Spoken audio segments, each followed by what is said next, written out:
Entonces hablamos la semana pasada de esa de Segunda de Reyes, donde Eliseo manda a Giesi, el siervo, a preparar ese potaje, ¿verdad? Entonces la gente iba a recoger del campo esos alimentos, pero como había tanta hambre y Giesi no sabía lo que era, pues lo que sabía para hacer potaje lo iba cogiendo, me imagino en su delantal, decía la palabra, en el delantal todas las verduras y todas las frutas. Y lo que no sabía, escucha la palabra, lo picaba y lo echaba en la olla. Hasta que pasó algo. Bueno, si ustedes escucharon, ¿no?, la semana pasada, lo que pasó es que alguien se murió y gritaron ahí, ¡hay muerte en la olla!, ¿verdad? Y esa fue la predicación de la semana pasada. La prédica de esta semana es el título, le puse de título, No hay pan común, ¿verdad? Que fue la frase que dijo Ahimelech a David, a este rey David, ¿verdad? Y empezamos esa lectura, ¿verdad?, viendo como un fugitivo. ¿Por qué? Porque David estaba huyendo de Saúl, ¿verdad? Y allá arriba lo tienen que saber bien porque están viendo una serie de prédicas del rey David en Misión Cristiana Canaria de Santa Cruz.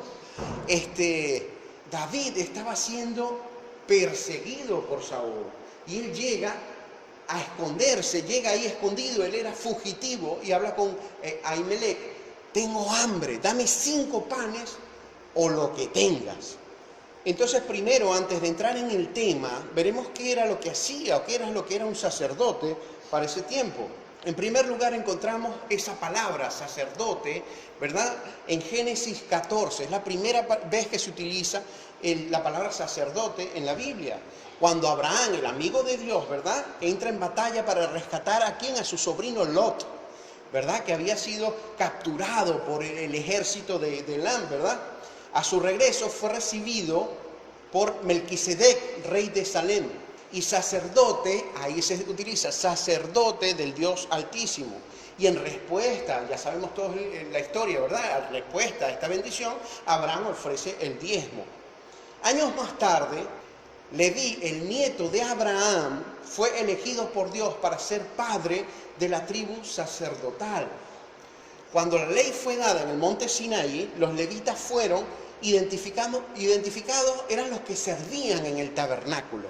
O sea, el sacerdocio, los sacerdotes de la tribu de Leví eran los que servían en el tabernáculo, con la familia de Aarón como los sacerdotes. Y es lo que se conoce como el sacerdocio de Aarón, ¿verdad? Es decir, que los sacerdotes eran responsables de hacer intercesión ante Dios a favor del pueblo, ¿verdad?, mediante la ofrenda de muchos sacrificios que requería la ley.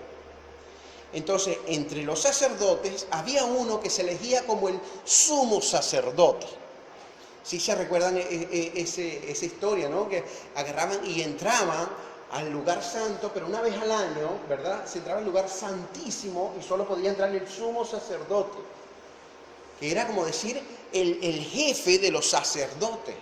Y entraba y le amarraban a la pierna una cadenita con una campanita, ¿verdad? Cuando dejaba de escuchar esa campanita, lo alaban 2 veces o 3, tan, a ver si estaba vivo, porque nadie podía entrar al lugar santísimo estando en pecado, porque se moría de la presencia de Dios, ¿no? El lugar santísimo era donde estaba el arca del pacto. Para los que toman nota, eso está en Hebreos 9:7. Por estos sacrificios diarios y anuales, los pecados del pueblo eran temporalmente cubiertos hasta que viniera el Mesías. Estamos hablando del Antiguo Testamento, ¿verdad? ¿Quién es el Mesías? Pues Jesucristo, el que cumplió todas esas profecías mesiánicas del pueblo judío. Pero a diferencia de los sacerdotes levíticos, quienes tenían que ofrecer continuos sacrificios, Jesucristo vino, ¿verdad?, y solo tuvo que ofrecerse a sí mismo. O sea, ya no es necesario, como el antiguo sacerdocio, ¿verdad?, hacer sacrificios de corderos, de palomas, de animales, derramamiento de sangre, porque ya fue la sangre divina de Jesucristo, fue derramada en la cruz del Calvario para el perdón de pecados de cada uno de nosotros, ¿verdad? Entonces fue el sacrificio perfecto, una sola vez y para siempre. Entonces Él ganó la redención de nosotros, ¿verdad?, para darnos vida eterna, para todos los que vivieran en Cristo, ¿verdad?, nos es dada esa vida eterna. Seguimos igualmente, el que lo quiera para que tomen nota, Hebreos 9:12, eso pueden confirmarlo. Yo cada una de las ideas que les voy dando, cada una de las lecturas, siempre doy la base bíblica para que la persona entienda y sepa que se está predicando en la palabra de Dios, no palabra de hombre. Entonces Jesús, aunque es Dios desde la eternidad, Él se hizo hombre a fin de sufrir la muerte y servir como nuestro sumo sacerdote. Eso lo dice Hebreos 2, versículo 9. Entonces, ¿quién es ahora nuestro sumo sacerdote? Jesucristo. Amén. Entonces, y antes de que sigamos, y antes de que usted entienda, usted está sentado ahí, usted entienda que usted tiene un sacerdocio el día de hoy. El tiempo que está viviendo, el tiempo que está aquí. Si usted cree en Jesucristo, si usted ama a Cristo, usted se va a convertir en un discípulo de Jesucristo y tiene un sacerdocio. Y vamos a hablar un poquito de eso, ¿verdad? Primeramente que Jesús es más grande que cualquier otro sacerdote. O sea, no hay nuestro modelo, por llamarlo de nuestra cabeza, nuestro fundamento en la iglesia es Jesucristo, ¿verdad? A nivel familiar, la cabeza es Cristo a nivel familiar. Entonces nuestro sumo sacerdote como sacerdocio también es Jesucristo, que es el sumo sacerdote, ¿verdad? Eso lo leemos en Hebreos 4, versículo 14. Entonces ese sacerdocio nos da la confianza para poder acercarnos a ese trono de gracia, ¿verdad? Donde recibimos misericordia y hallemos la gracia para la ayuda oportuna. Eso está en Hebreos 4:16. Entonces, las funciones, las obligaciones y los derechos de los sacerdotes es mucho más complejo de las 3 o 4 cosas que hemos hablado, ¿verdad? Pero déjeme resumirle un poco, ¿verdad? Si se puede, las funciones de un sacerdote, ¿verdad? Podemos resumir que un sacerdote es el intermediario, escúchese bien, para que no se malinterprete, es un intermediario entre Dios y el hombre. Escuche bien, intermediario entre Dios y el hombre, puesto por Dios a favor del hombre. Y yo quiero que lo leamos directamente de la palabra, ¿verdad? En Hebreos 5:1, ¿verdad? Dice de esta manera: porque todo sumo sacerdote tomado de entre los hombres es constituido a favor de los hombres en lo que a Dios se refiere, para que presente ofrendas y sacrificios por los pecados. Eso es citando también al Antiguo Testamento, ¿verdad? Porque sabemos que ya, como les dije, no hay más necesidad de derramamiento de sangre, porque ya solo tenemos que ser intermediario diciendo aquellas virtudes del que nos sacó de las tinieblas a su luz admirable. Amén. Entonces, al leer la palabra encontramos que si creemos en el Señor Jesucristo, hemos sido nombrados sacerdotes. E inclusive hemos sido nombrados por el mismo Jesucristo. Vamos a leer 1 de Pedro, capítulo 2, versículo 9. 1 de Pedro, capítulo 2, versículo 9. Mas vosotros sois, palabras del Señor, mas vosotros sois linaje escogido. Vaya diciendo amén, porque yo recibo eso. Somos linaje escogido. Usted no está aquí por casualidad, usted no está aquí por accidente, usted no está aquí por error, no está aquí por curiosidad. Usted está aquí porque el Señor lo escogió desde el vientre de su madre. Por eso es que usted está aquí. Amén. Mas vosotros sois linaje escogido. Lea conmigo. Real sacerdocio. Nosotros somos real sacerdocio, teniendo como sumo sacerdote a nuestro Señor Jesucristo. Amén. Nación santa. Ahí se refiere que nosotros somos el nuevo pueblo de Israel. Ya no es los que nacen allá en Israel. Es la iglesia de Jesucristo, la nación santa. Amén. Pueblo adquirido por Dios. ¿Por qué nos adquirió? Porque nos compró. Nosotros antes éramos esclavos del pecado. Ahorita somos siervos, somos esclavos de Jesucristo por amor, comprado a precio de sangre preciosa. Amén. ¿Para qué? Hay una función. El Señor hizo todo esto para algo, no para que usted esté sentado o venga de vez en cuando a escuchar la musiquita o a cantar las niñas. Usted tiene un propósito, ¿verdad? Como sacerdote, ¿verdad? Que es anunciar las virtudes de aquel que nos sacó de las tinieblas a su luz admirable. Entonces, ahora que usted entiende que tiene un sacerdocio, ¿verdad? Espero que lo entiendan y espero que lo vivan, ¿verdad? Debemos estar bajo la autoridad, bajo autoridad. ¿Y cuál es esa autoridad superior a nosotros? Pues nuestro Señor Jesucristo. Él es nuestro sumo sacerdote. Coloca Hebreos capítulo 4, versículos 14 y 15. Repito, Hebreos capítulo 4, versículos 14 y 15. Por tanto, teniendo un gran sumo sacerdote que traspasó los cielos, Jesús, el Hijo de Dios, por si acaso había duda, ¿no? Jesús, el Hijo de Dios, retengamos nuestra profesión. Amén. Seguimos con el 15. Porque no tenemos un sumo sacerdote que no pueda compadecerse de nuestras debilidades. Vamos a recordar que el Señor Jesucristo, cuando vino, ¿verdad?, era 100% Dios, pero también a la vez era 100% hombre. ¿Para qué fue 100% hombre? Para identificarse con nuestras debilidades. En Mateo 4, ¿verdad?, vemos como la tentación de Jesucristo. ¿Por qué fue tentado? Porque era también 100% hombre y él iba a tener hambre, al igual que tiene hambre usted. Jesucristo también tuvo hambre, Jesucristo también sufrió, Jesucristo también se sintió en su momento cansado, ¿verdad? Jesucristo también agarró y se sintió triste, ¿verdad? Cuando se le murió su amigo Lázaro, ¿verdad? Él dice la palabra textualmente, y Jesús lloró. Claro, él confiaba en el poder del Padre, en su poder también, ¿verdad? Y lo resucitó, pero al momento él se sintió triste, porque era un hombre también. Él era 100% Dios y 100% hombre. Por eso es que el versículo nos dice, ¿verdad? En Hebreos capítulo 4, versículo 15, que porque no tenemos un sumo sacerdote que no pueda compadecerse de nuestras debilidades. Si el Señor no hubiese mandado a Jesucristo, jamás iba a poder entender, bueno, de pronto sí, porque Él es Dios y todo lo sabía, todo lo entiende y todo lo sabe. Pero nosotros pudiésemos excusarnos como hombres, decir, Él no sabe porque Él es Dios.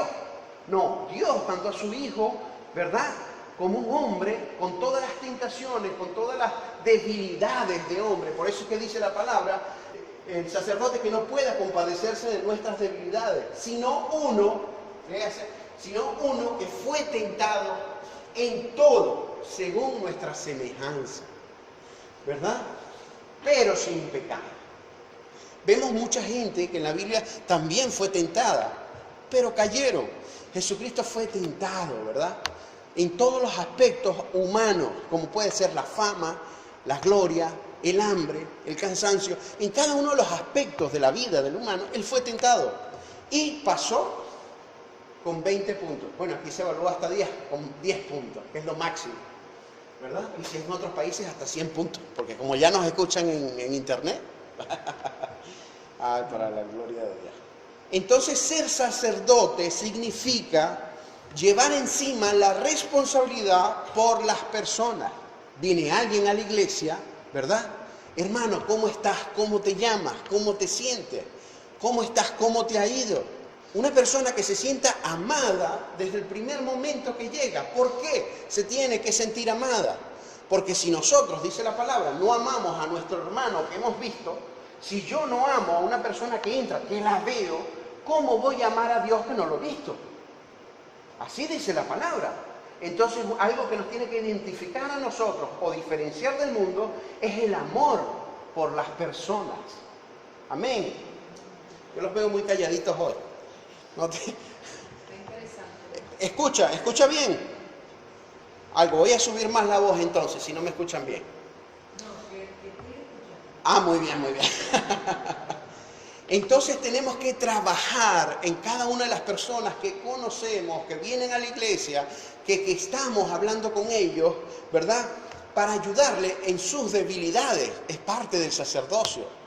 Si este hermano tiene una debilidad, vamos a ayudarle a no caer en esa debilidad. Si el hermano tiene problemas con el alcoholismo, no vamos a invitarlo a un sitio donde están emborrachándose.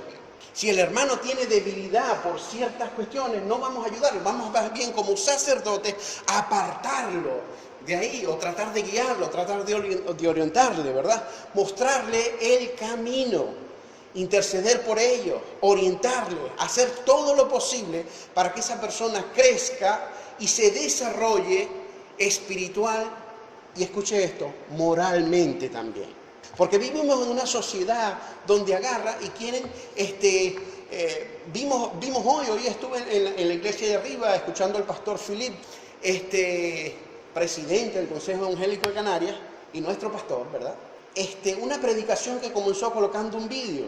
Y el vídeo salía una niña que le llamaban gorda, o sea, ya tiene una etiqueta, gorda, la conocían como la gorda, al otro lo conocían como el raro, al otro lo conocían como otro sobrenombre, y vemos que tenemos una sociedad que quiere, ¿verdad?, bajarle la autoestima a la gente. Nosotros como cristianos tenemos una identidad en Jesucristo, y nada ni nadie nos tiene que robar esa identidad, pero vivimos en una sociedad donde te dicen, no puedes. Te marcan, te ponen un sello, tú eres esto o aquello, y por lo tanto no puedes. Pero todo lo podemos en Cristo que nos fortalece. Amén, ¿verdad que sí? Entonces ahora, eso fue la introducción, hermanos. Ahora sí voy a empezar la predicación. Vamos a analizar un poquito esta lectura, ¿verdad? Los capítulos y los versículos que leemos hoy, ¿verdad? Primero debemos saber que como sacerdotes y por la autoridad que nos dio el Señor, las personas van a demandar de nosotros. Hay gente que solo porque usted venga a Misión Cristiana Canaria, porque usted venga a una iglesia evangélica, le van a demandar, le van a decir, tienen un problema, jamás se han congregado, no conocen del Señor, pero van a buscar a ver de ti qué pueden sacar. Mira, habla con tu Dios a ver qué me dice. Como si uno fuera un agorero, como si uno fuera un brujo, un hechicero, un adivinador de esto con una bolita mágica. Y no saben que la relación tiene que ser personal y única con Dios. Nosotros podemos dar consejo, pero ya vamos a ver de dónde van a salir esos consejos, ¿verdad? No saquemos esos consejos como el siervo de Eliseo, ¿verdad? Que sacaba del campo que representaba el mundo. Entonces, esas personas que se nos acercan con hambre van a demandar de nosotros, ¿verdad? Y al igual, vamos a volver a la lectura, al igual que David vino al pueblo de Nob, ¿verdad?, a hablar con Ahimelech, a pedirle algo de comer, tengo una necesidad, tú eres el sacerdote, súpleme, ¿verdad? Es lo mismo que le pueden decir hoy, oye, tú eres cristiano, ayúdame. ¿Por qué? Porque eres cristiano. Es como si tienes una obligación. Y claro que sí, tenemos una obligación de amar al prójimo y de velar por cada uno de ellos, ¿verdad? Entonces, al igual que David estaba demandando del sacerdote Ahimelech 5 panes o lo que tengas, escuche esto, o lo que tengas, la gente también se va a acercar a nosotros en momentos de hambre espiritual, solicitándonos, ¿verdad? Oye, palabras de orientación, de sabiduría, palabras de un consejo. Mira, voy a hacer esta decisión, a ver qué piensas tú. Yo me quedé impactado en estos días que yo tengo en la empresa trabajando, donde estoy trabajando ahora de informático. Me llamó el dueño de la compañía a pedirme un consejo. Y le digo, bueno, pero no, es que como tú estás más cerca de Dios. Eso es una mentira del diablo. Porque cerca de Dios estamos todos nosotros. La diferencia es que somos nosotros quienes nos alejamos del Señor. El Señor está atrás de nosotros y nosotros nos alejamos. Basta con agarrar y recibir en nuestro corazón a Jesucristo como Señor y Salvador. Ahí estaremos cerca realmente de nosotros. Y esa fue más o menos la respuesta que le di. Pero sin embargo me llamó la atención de que este hombre, que dice él desbordar sabiduría, me pide un consejo a mí que soy un recién llegado, solo por el hecho de que sabe que soy pastor en una iglesia. Entonces seguimos con la lectura. Leemos en Malaquías capítulo 2, versículo 7. Malaquías capítulo 2, versículo 7, nos da una referencia de lo que debería tener el sacerdote, ¿verdad?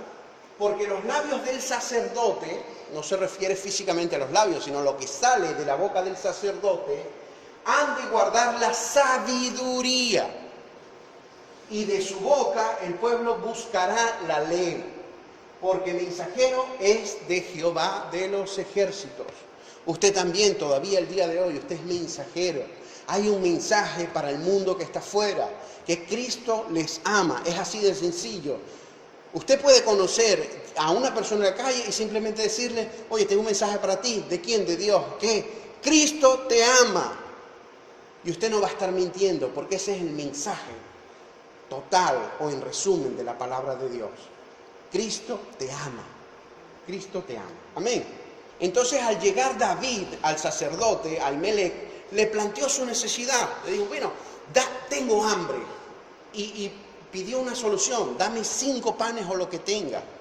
Le dijo David a Ahimelech. Y como les dije la semana pasada, yo pienso que estamos en los últimos tiempos. De verdad, créanme. Yo pienso que estamos en los últimos tiempos. Hay mucha gente que tiene hambre espiritual, tiene hambre de la verdad, y muchos otros tienen comezón de oír. Estamos viviendo en los últimos tiempos, ¿verdad? Entonces hoy la historia se repite al igual que en ese tiempo. Usted no crea que en ese tiempo era peor ni mejor, y este tiempo hoy no es peor ni mejor. Hoy, al igual que antes, tenemos tiempo, y durante, hasta que venga la venida del Señor, el pueblo tendrá hambre espiritual, ¿verdad? Y mucha gente se nos acercará como sacerdotes y nos dirá, necesito algo de comer, necesito 5 panes o algo, dame algo de comer.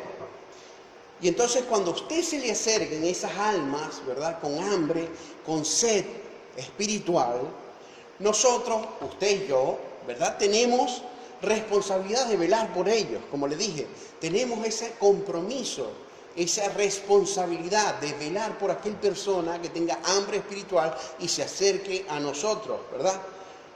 Pero le daremos lo que tenemos, porque no podemos dar lo que no tenemos, ¿verdad? Nosotros podemos, o según la lectura, hay 2 tipos de panes. Hay el pan común, ¿verdad? Y el pan sagrado, ¿verdad? Ahora, ¿qué tiene usted en sus manos para darle a la gente que se acerque? ¿Pan común o pan sagrado? O lo que es lo mismo, ¿qué le va a dar usted a la gente que se le acerque con un problema? Usted le va a dar palabras de sabiduría sacado de un libro de Jorge Bucay, del terapeuta, o va a dar un consejo del horóscopo del periódico, o va a dar un consejo de la revista de moda, o va a dar un consejo del programa del positivista, o va a dar un consejo de la palabra de Dios.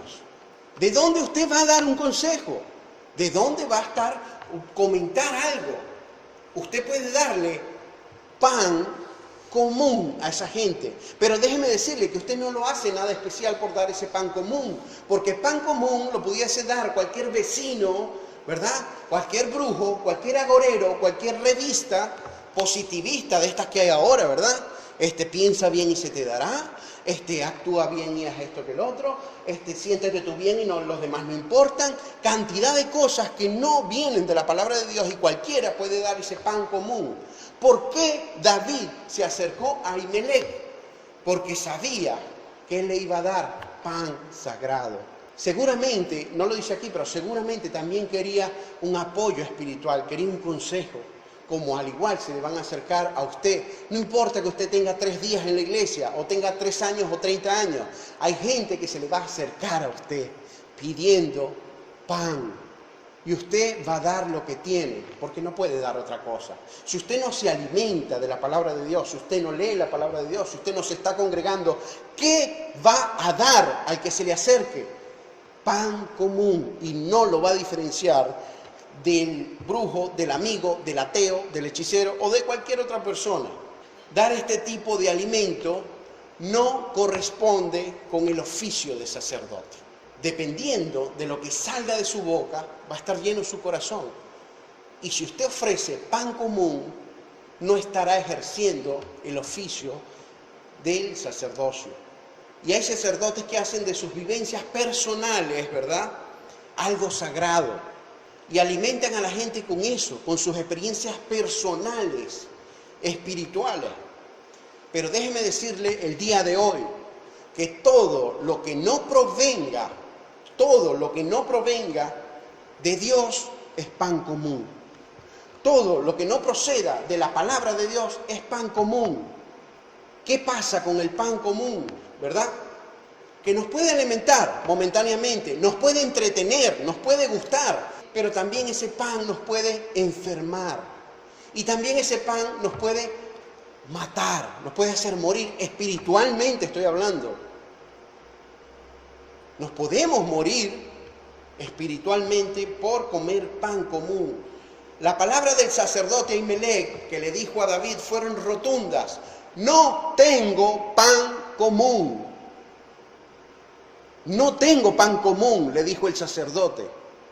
Y mucho menos algo. No tengo pan común para darte. Esa debería ser nuestra respuesta cuando una persona se nos acerca a solicitar de nosotros. Es decir, debemos tomar nuestro lugar y respondamos así: no tengo pan común a la mano, no tengo. Ninguna respuesta es mejor para que salga de la boca de un sacerdote, ¿verdad? En momentos de necesidad debemos tener cuidado. Yo les comenté la semana pasada que hablábamos también del hambre. No sé si esta es una serie de predicaciones del hambre, pero bueno, el Señor me lo ha puesto así. Del programa de estos de televisión, donde el chico que es cristiano, Bear Grylls, enseña a la gente cómo sobrevivir en el desierto, o si se quedan solos en la selva, o si se quedan abandonados en una isla, y enseña a alimentarse. Y una persona con hambre, en extrema necesidad, es capaz de alimentarse de la basura, de cosas putrefactas, de insectos que wow, solo si su vida está en peligro es que se los comería. Entonces vemos que una persona con hambre come lo que sea. Hay mucha gente que usted se le va a acercar pidiendo un consejo, palabras de sabiduría, guía espiritual, y usted le va a dar lo que sea, lo que escuchó por la radio, lo que escuchó o leyó en la revista del psicoterapeuta pero usted le estará dando pan común y esa persona puede morir espiritualmente. Yo les voy a dar un testimonio personal, ¿verdad? Yo tengo un amigo que hace tiempo, en cuestiones matrimoniales, me pidió un consejo, pero ese amigo me conoce desde que éramos muchachos, y él me dice: Jorge, yo quiero un consejo de ti, pero no quiero un consejo de Jorge el pastor. Yo quiero un consejo de Jorge, mi amigo de infancia. Yo quiero que me des un consejo. Yo le dije a este amigo mío: Jorge García, tu amigo, piensa puras tonterías. Yo sé que yo pienso puras tonterías. Y si voy a aconsejar a una persona de lo que pienso yo, pues estoy lanzando a esa persona a un barranco. Pero ahora, si voy a dar un consejo que venga de la palabra de Dios, sé que eso va a traer arrepentimiento y va a traer vida. Amén. Entonces le contesté que yo tengo la suficiente sabiduría para yo mismo no dejarme guiar por mis consejos. Yo mismo no vivo por lo que me dice mi corazón o por lo que me dice mi cerebro. Yo vivo según la palabra de Dios. Yo vivo según lo que me dice la palabra, porque sé que yo pienso muchas tonterías y yo soy un hombre y voy a equivocarme, voy a errar. Pero en cambio, yo he visto y he buscado orientación de la palabra y yo digo: wow, es que me provoca hacer esto o aquello. Pero yo trato de no actuar en la carne, vamos a actuar como en el Espíritu. ¿Y cómo podemos actuar en el Espíritu? Si no es otra que teniendo como guía a la palabra de Dios. Muchas veces usted va a pensar en su carne algo, pero espiritualmente se deja guiar y hace algo totalmente lo contrario. Esta mañana vi un video que lo compartí en el Facebook, ¿verdad?, de la iglesia. Agarré y puse un video de una madre hablando con un chico delante de las cámaras de televisión. ¿Tú viste el video que compartí? Bien. Hablando la mujer con la persona que mató a su hijo, que lo asesinó. Y ella hablaba y le decía, le cogía la cara y le decía: mírame a los ojos. Quiero que sepas que no guardo rencor hacia ti. Y quiero que sepas que todos los días de mi vida voy a estar orando por ti. No te guardo rencor. Y mis oraciones son para que el Dios que me cambió a mí, cambie tu vida. Porque yo soy cristiana. Y no voy a mentir, no te voy a ir a visitar a la cárcel, porque en mi carne no me nace. Pero sí, en el Espíritu voy a orar todos los días por ti. Y eso fue un testimonio increíble para ilustrarle cómo la carne y el espíritu se contraponen. No piensan lo mismo. Por lo tanto, ustedes en su sacerdocio no pueden dejarse llevar por impulsos momentáneos, que alguien agarre y les pregunte, wow, ¿qué harías tú? No, bueno, yo haría esto, pero la palabra de Dios dice esto o aquello. Si es posible, elimine la primera parte. Si no, mira, la palabra de Dios dice esto. No, pero dame una opinión en tú. No quiero de la palabra de Dios. Pues entonces no doy consejo. Diga como dijo el sacerdote Ahimelech, no tengo pan común. Yo no tengo palabras de adulación, de sabiduría del mundo. No, si te voy a dar un consejo, que venga de la palabra de Dios. Si no, me guardo mis palabras y te digo, no hay pan común. Amén. Si queremos ocupar nuestro lugar, ¿verdad?, de sacerdote, debemos guardar provisión a mano de ese pan sagrado. Debemos tener y guardar palabra para dar. Si no guardamos en nuestro corazón la palabra de Dios, ¿cómo vamos a tener para dar a la persona que se nos acerque? Cuando algo es sagrado, ¿verdad? Estamos hablando del pan sagrado, ¿verdad? Cuando algo es sagrado es que está apartado y con un propósito y que se le ha dedicado para un fin específico. El pan sagrado en el tabernáculo, yo les hablé antes del tabernáculo, ¿verdad? El pan sagrado en el tabernáculo tenía que ser cambiado todos los días. ¿Por qué? Porque, bueno, un pan de día se pone duro, se pone mohoso, se daña, ¿verdad? Debía ser cambiado todos los días, periódicamente. Nosotros debemos tener o tenemos la responsabilidad de renovar la palabra de Dios. Usted nunca se ha tropezado con gente que agarra y se sabe un versículo y eso lo dicen y lo dicen y lo dicen y lo dicen y lo dicen, lo dicen tanto, lo dicen en oración, lo dicen cuando te saludan. Yo tenía un amigo que siempre decía, todo lo puedo en Cristo que me fortalece. Y yo, hola, ¿cómo estás, hermano? Todo lo puedo. ¿Cómo estás tú? Yo todo lo puedo en Cristo que me fortalece. Yo, qué bueno, qué bendición. Cuando una persona estaba caída, baja su autoestima, bajo, que estaba pasando por una tribulación, con miedo porque estaba en el desierto, él llegaba y decía, todo lo puede en Cristo que le fortalece. Muy bien, palabra de Dios, ¿verdad? Efectivo. Pero ¿qué es lo que pasa con un pan cuando no se cambia? Tú compras un pan hoy y te lo comes el mes siguiente. ¿A que no? ¿Verdad que no? ¿Por qué no te lo comes al mes siguiente? Porque seguro ya está con manchones verdes ahí de moho, ¿verdad? O de hongos, o de qué sé yo cómo se llama eso. Pero eso queda roñoso, está malo. Ya esa palabra en la boca de este chico no tenía el efecto, porque ya no lo utilizaba, no era una palabra fresca. Y yo les voy a decir la base bíblica de lo que les estoy hablando. Vamos a leer un momentico Éxodo 16, capítulo 16, versículos 19 al 21. La gente cuando está en el desierto es un lugar de hambre, ¿verdad? Así estaban la gente que salió del pueblo, ¿verdad? El Éxodo habla de ese tiempo, desde que llegan al desierto y todos esos 40 años, de eso habla el Éxodo y Números, ¿no? Y les dijo Moisés, escuchen esto, el Señor proveía de alimento al pueblo, pero había una condición, de que el pueblo salga a buscar el maná todos los días. No podían guardarlo. Leemos. Y les dijo Moisés, ninguno deje nada de ello para mañana. Mas ellos no obedecieron a Moisés, sino que algunos dejaron de ello para otro día. ¿Y qué pasó con ese maná? Crió gusanos y hedió. Hay gente que piensa porque se sabe un versículo no tiene que leer más la palabra de Dios. Qué grave, ¿no? Tenemos que agarrar y cambiar ese pan para darle a los hambrientos, ¿verdad? Y se enojó contra ellos Moisés. Seguimos el 21. Y lo recogían cada mañana. Entonces, ¿qué pasaba con el pueblo? Se dio cuenta que si guardaba Al igual que nos damos cuenta nosotros, a la persona que le gusta injertar la palabra de Dios en su corazón, uno se da cuenta de que tiene que estar renovando, tiene que estar aprendiendo, tiene que estar memorizando de la palabra de Dios, llenándonos de ese pan sagrado para cuando nos digan, mira, tengo hambre, toma pan sagrado, toma palabras de vida, palabras que vienen de la palabra de Dios, ¿verdad? Palabras que alimenta, que reconforta, que levanta al caído, ¿verdad?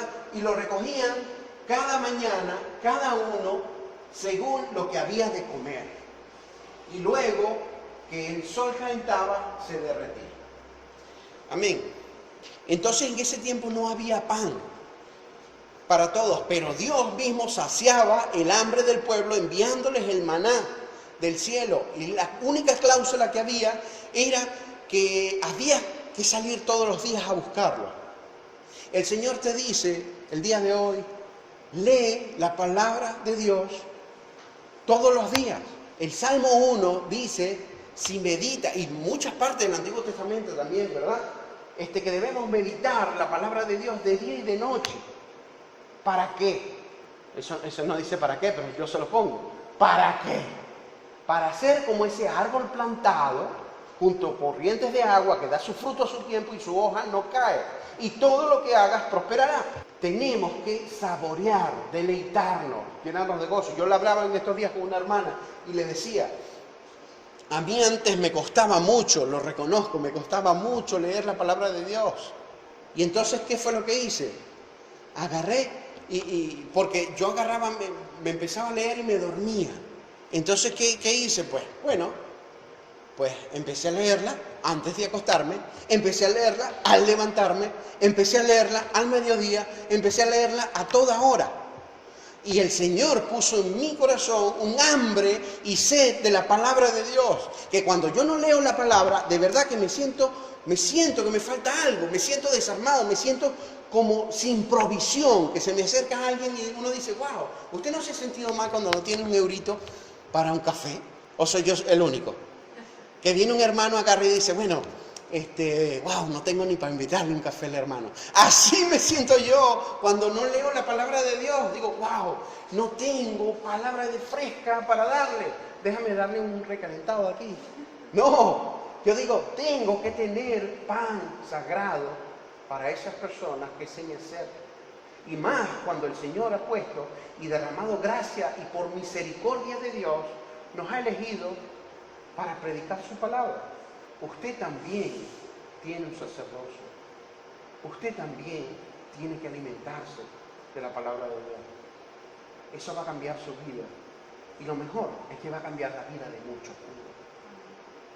Amén. Ya vamos a concluir. Como digo siempre, antes de que se me queden dormidos.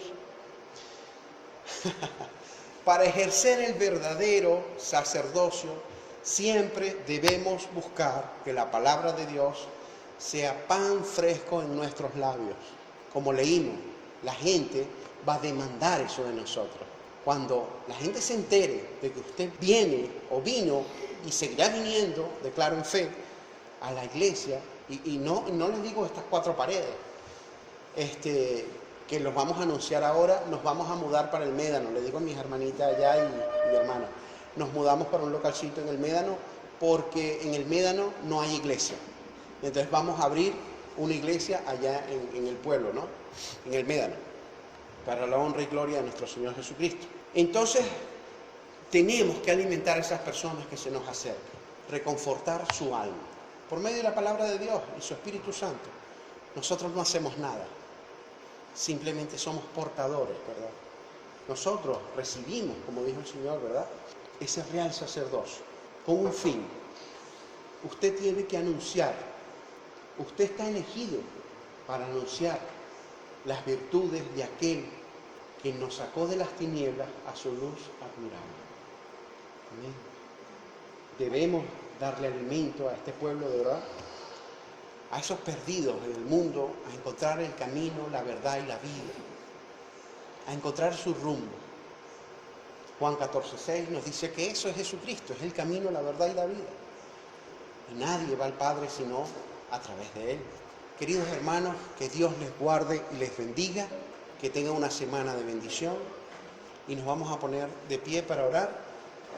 Vamos a tener una actitud de agradecimiento, de gozo, ¿verdad? Y tome su tiempo mientras oramos para hacer ese compromiso con el Señor y pedirle: Señor, dame momentos celestiales para predicar de ti. Padre, te damos gracias esta tarde, Señor. Te damos gracias por la vida de cada uno de mis hermanos, Señor. Te doy gracias por este lugar, Señor. Te doy gracias por la vida de los ancianos que están aquí, Señor, en el Cedar recluido, Señor. Guárdales, guarda su alma sobre todas las cosas, Señor. Te damos gracias por el sacrificio que hiciste en la cruz, Señor. Te damos gracias por poner en nuestro corazón, Señor, empezar la obra en el Médano, pueblo donde no hay quien predique el Evangelio, Señor. No hay una iglesia donde congregarse. Y por tu gracia y misericordia, Señor, has abierto puertas para que se abra allá una congregación. Señor, bendecimos tu santo nombre. Bendecimos, Señor, a cada uno de mis hermanos, Señor, que entienden y aportan, Señor, para la obra, Señor. Bendecimos a cada uno de los hermanos que no pueden dar, Señor. Bendíceles y provéeles, Padre, a cada uno de ellos, Señor. Declaramos, Señor, una semana en bendición y que sea guiada por tu Espíritu Santo, Señor. Guíanos, redargúyenos y, Señor, y tennos de tu mano, Padre. Bendecimos esta tarde y toda esta semana en el nombre del Padre, el Hijo y el Espíritu Santo. Amén.